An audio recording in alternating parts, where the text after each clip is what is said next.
Cela fait 22 ans que ce chef cuisinier élabore une cuisine traditionnelle à la demande pour les particuliers et les entreprises.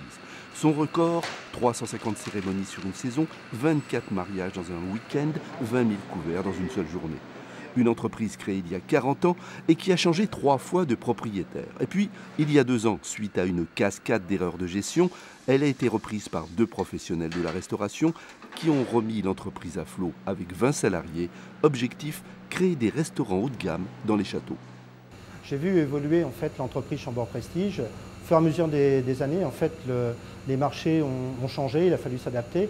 Et aujourd'hui, on va aussi sur la restauration à l'intérieur des châteaux, et notamment l'orangerie du château de Valençay, qu'on vient de prendre, la concession pendant 4 ans d'ailleurs, dernièrement.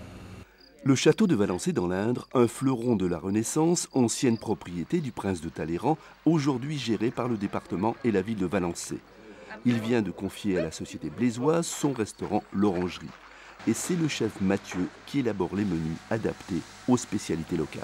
C'est la cuisine traditionnelle, la plupart. Et on envoie pas mal de salades, parce que l'été ça fonctionne bien. Et après on a du saumon, parce que Talleyrand adorait le saumon, donc on l'a mis à la carte. Après on a du poulet qu'on cuit poché avec des herbes. Depuis son ouverture début mai, le restaurant ne désemplit pas, avec des prix qui restent abordables, entre 15 et 20 € le menu.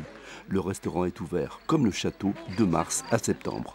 C'est une vraie chance de travailler ici à Valençay.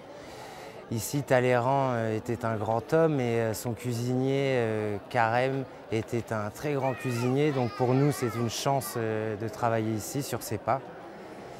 Ouais, c'est un honneur même. L'entreprise blésoise, qui connaît une progression de 40% de son activité en 2015, compte bien exploiter ce nouveau filon avec les châteaux.